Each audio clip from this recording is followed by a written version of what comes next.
We often hear about the beauty of solitude, don't we? The idea that being alone can bring peace, clarity, and even enlightenment. You've probably felt it before, the desire to escape, to retreat from the noise of the world, to find a quiet place where you can finally hear the whispers of your own thoughts. And, in many ways, solitude is a gift. It offers us the rare opportunity to step back from the ever-spinning wheel of life, to reflect on who we are and what we want. But have you ever wondered about the darker side of solitude? The parts nobody really talks about. Why is it that sometimes the quiet becomes too loud, the stillness becomes suffocating, or the time spent alone feels like a weight dragging you down? I want you to think about this. Have you ever been alone for so long that your thoughts begin to turn on themselves, looping endlessly, questioning everything? When does solitude stop being peaceful and start being dangerous? You see, solitude has a way of amplifying whatever's inside us. If you're at peace with yourself, solitude can be a sanctuary. But what happens when you're not? When there are unresolved fears, doubts, or regrets lurking beneath the surface? You might have heard people say that solitude is the path to self-discovery. And to an extent, that's true. But here's the question: what if the self we discover isn't the one we wanted? What if the parts of ourselves we uncover in the silence are things we've spent years trying to avoid? And solitude can act like a mirror, reflecting not just the best in us, but also the worst. And sometimes that reflection is more than we're ready to handle. Think about the last time you were truly alone. I'm not talking about the moments where you're physically by yourself, but still connected to the world through your phone, your TV, or any other distractions. I mean those rare moments where it's just you and your thoughts. Did you feel liberated, or did it make you uncomfortable? It's interesting how often we seek out solitude, but then scramble to fill it with anything once we're there. Music, podcasts, social media. We reach for these things almost instinctively, as if we're afraid of what might happen if we're left alone upon our own minds for too long. Now, here's something most people don't consider. Solitude, in its most extreme form, can become isolation. And isolation, unlike solitude, is rarely a choice. It's something that can happen to us, often without us realizing it. One day you might wake up and find that the solitude you once craved has turned into a prison. You've built high walls around yourself, and now you can't figure out how to tear them down. But what's really fascinating is that this isolation can be both physical and emotional. You don't have to be in a cabin in the woods to feel isolated. You can feel it in the middle of a crowded city, surrounded by people, yet completely disconnected from them. Have you ever felt that? That sense of being invisible, even when you're right there in front of everyone. So here's the big question. At what point does solitude stop being healing and start being harmful? Is there a fine line between the two, or are they two sides of the same coin? And if solitude can lead to isolation, how do we navigate the delicate balance? I want you to really think about this as we move forward, because the answers aren't as simple as they seem. Solitude can be a powerful tool for growth, but it can also be a trap. Recognizing the difference is crucial. The mind's labyrinth, when solitude turns against you. Have you ever felt that the more time you spend in solitude, the deeper you fall into your own mind? At first, it feels like an adventure, doesn't it? You explore the contours of your thoughts, your memories, and your dreams. But what happens when you venture too deep? When your mind, once an open field, starts to feel more like a labyrinth, twisting, turning, trapping you in loops of thoughts that seem impossible to escape. This is the dark side of solitude that so many people don't see coming. It's subtle at first. You might start with a bit of reflection, thinking about your life, your choices, and your future. But then, at some point, the thoughts start to spiral. You begin to question not just your decisions, but your identity, your purpose, and even your reality. Have you ever felt that? That creeping doubt that seems to grow louder the longer you sit alone with your thoughts. It's as if the very act of thinking, when left unchecked, becomes a kind of trap. The mind has a way of magnifying our insecurities and amplifying our fears, especially when it's not occupied with the distractions of the outside world. And here's the thing, The more time you spend in this mental labyrinth, the harder it becomes to find your way out. You question everything. Did I make the right choices in life? Am I living up to my potential? Am I good enough? You see, solitude can lead to what philosophers call existential angst, a deep, gnawing sense of uncertainty about the meaning of life, the nature of existence, and our place in the world. When we're surrounded by people, by noise, by the demands of daily life, these questions often get pushed to the back of our minds. But in solitude, they come rushing to the forefront, and once they're there, they demand answers. But here's the problem: there are no easy answers. The more you try to resolve these existential questions, the more tangled your thoughts can become. You might start to feel overwhelmed, as if your mind is working against you, and in a way it is, because the mind, left alone for too long, can become its own worst enemy. It can create problems that don't exist, magnify doubts that are irrational, and lead you down paths of thought that only deepen your sense of isolation. So, how do we deal with this? How do we navigate the labyrinth of the mind without getting lost? One approach is to recognize when it's happening. The moment you feel your thoughts spiraling, when you start questioning everything, that's your signal. It's time to step back, to ground yourself in something outside of your own mind. Maybe that's a conversation with a friend, or a walk in nature, or even just focusing on your breath.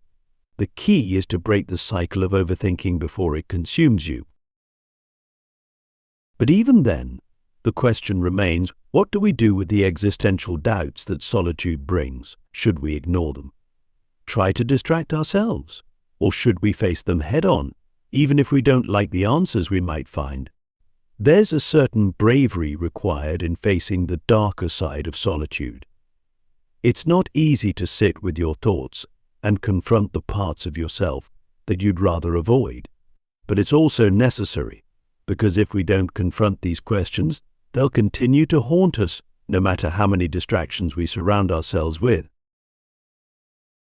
Now, let's get even deeper. What if the mind's labyrinth is not just a trap, but a test? What if solitude is meant to force us to confront these difficult questions precisely because they're the ones we need to answer to grow? Think about it. Some of the greatest philosophical insights, the most profound understandings of life, have come from people who spent long periods in solitude. But here's the catch: they didn't just sit in the darkness, they found a way through it. Could it be that the very act of wrestling with these existential doubts is what leads to true self-discovery? That the labyrinth of the mind isn't meant to trap us, but to challenge us, to see if we can emerge stronger, more certain, more aware of who we are and what we want from life. So, I ask you, can you handle the negatives of solitude? Can you face the doubts, the fears, the uncertainty, and come out the other side? Or will you let them consume you, leaving you lost in the labyrinth of your own mind? The tipping point: solitude or isolation. How do we know when solitude, something that initially felt like a refuge, crosses the line into isolation? This is a question worth pondering deeply because, while solitude is a choice, isolation often sneaks up on us. At first, you might seek solitude for clarity, for peace, for a break from the constant demands of life. But as the days stretch on, as the conversations grow fewer, and the world outside seems more distant, you start to wonder, am I still choosing this, or has it become my default? There's a delicate tipping point, and it's one we don't always notice until we're already far beyond it. Solitude, in its purest form, is empowering. It's time spent intentionally, where we can reflect, recharge, and reconnect with our inner selves. But isolation is when that time alone no longer feels like a choice, it feels like a burden. It's when the world seems to be moving on without you, and you're stuck in place, watching from the sidelines. Have you ever felt that way? Like you're on the outside looking in, unable to fully engage with the life around you? This is where things get tricky. There's a kind of inertia to isolation. The longer you're in it, the harder it is to break free. You start to rationalize it, telling yourself that you're just taking time for yourself, or that people wouldn't understand what you're going through. But underneath those rationalizations is often something much deeper: fear. Fear of vulnerability, of rejection, of being misunderstood. It becomes easier to stay isolated than to take the risk of stepping back into the world. And here's the paradox: the more isolated we become, the harder it is to reconnect. Our social muscles atrophy. Conversations feel awkward. We forget how to share our thoughts, our feelings, our daily experiences with others. Have you ever felt that strange discomfort when you try to open up after a long period of being alone? It's as if the words are there, but they don't come out right. They feel foreign, as though you've lost the language of human connection. But let's not romanticize the idea of solving isolation by simply returning to social interactions. It's not that simple. The crux of the issue is balance, finding the point where solitude serves your growth without tipping into isolation. And this balance isn't the same for everyone. Some people thrive on long periods of solitude, while others need constant social interaction to feel grounded. The key is self-awareness. You need to be brutally honest with yourself. Are you seeking solitude because it's nourishing you, or because it's become a way to avoid something? Ask yourself this: when was the last time you had a meaningful conversation with someone? Not just small talk, but a real exchange of thoughts and feelings. If it's been a while, that's a sign. Or consider this: how do you feel at the end of a day spent alone?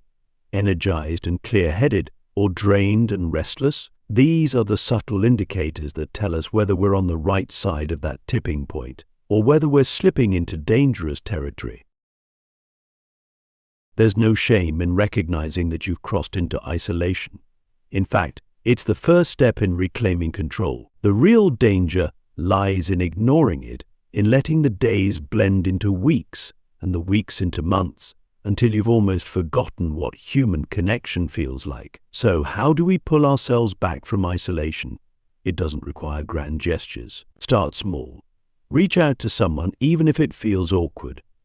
Engage in something social even if it's just a brief conversation at a coffee shop. The key is to re-engage with the world in small, manageable ways.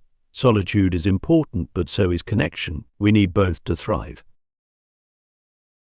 And here's the deeper philosophical question: what role does solitude play in our lives? Is it simply a tool for self-reflection? Or is it something more, a way to prepare ourselves for the inevitable connections we'll make with others? Perhaps solitude is a kind of training ground, a place where we learn to be comfortable with ourselves so that we can be more open with others. In the end, solitude and connection are not opposites. They're two sides of the same coin. The real challenge is learning how to balance them, how to embrace solitude without falling into isolation, and how to connect with others without losing yourself. To a wisdom of embracing both solitude and connection. So, where does that leave us? Since solitude and connection are two sides of the same coin, how do we embrace both without letting one overwhelm the other? This is one of the central challenges of modern life, isn't it? We live in a world that bombards us with stimuli, constantly pulling us toward interaction, while at the same time we're encouraged to find ourselves in the quiet moments. How do we navigate these opposing forces without losing our sense of balance? Let's start with solitude. Solitude is essential, but it's not about being alone for the sake of isolation. It's about creating space for self-reflection, creativity, and personal growth. We need that room to think, to process our experiences, and to understand ourselves more deeply. Without solitude, we risk losing touch with our inner world, becoming entirely defined by external expectations and the demands of others. But solitude, as we've explored, isn't without its dangers. If we're not careful, it can turn into isolation, a place where we retreat not for clarity, but out of fear. The key, then, is intentionality. Are you seeking solitude because it nourishes you, or are you using it as a shield to protect yourself from discomfort? This is a question worth asking every time you find yourself pulling away from others. Solitude should be a conscious choice, not a default state. When practiced with intention, it's a powerful tool for growth. But when it becomes an escape, it can lead to a deep sense of disconnection. And what about connection? We often think of connection as something that just happens: small talk, social gatherings, a text message here and there, but real connection, the kind that feeds the soul, requires effort and vulnerability. It's not just about being around others, it's about being with others. It's about sharing your thoughts, your dreams, your fears, and being open to the thoughts, dreams, and fears of others in return. But here's the catch. You can't truly connect with others if you haven't first connected with yourself. That's why solitude is so important.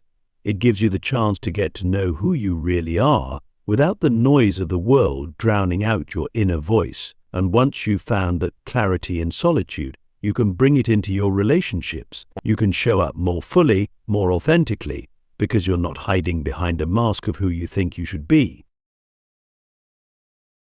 So, how do we strike that balance between solitude and connection? It starts with understanding that these two things are not in competition. They complement each other. Solitude helps you understand yourself, while connection helps you understand the world around you. The goal isn't to live in one state or the other, but to flow between them as needed. Sometimes you'll need more time alone to recharge and reflect. Other times you'll crave the energy and warmth that only comes from being with others. The wisdom lies in knowing which state to seek at any given moment. We need to move away from the idea that solitude is inherently good and connection is inherently bad, or vice versa. Neither is true. Both are necessary for a fulfilling life. The real challenge is learning how to integrate them, to be at peace with yourself, even when you're alone, but also to be open to the richness and complexity that comes from interacting with others. Now here's a final question for you. What role does solitude play in your life right now? Are you using it to grow, to reflect, to understand yourself more deeply? Or has it become a way to avoid the discomfort of connection? And when you do connect with others, are you doing it in a way that feels meaningful? Or are you simply going through the motions? At the end of the day, the beauty of life lies in our ability to find harmony between these two states, which solitude gives us the strength to stand on our own, but connection reminds us that we don't have to. The trick is to know when to embrace one and when to seek the other. Balance isn't something we achieve once and for all. It is something we practice again and again every day. Maybe, just maybe, the real wisdom lies not in choosing between solitude and connection, but in learning to cherish both in equal measure.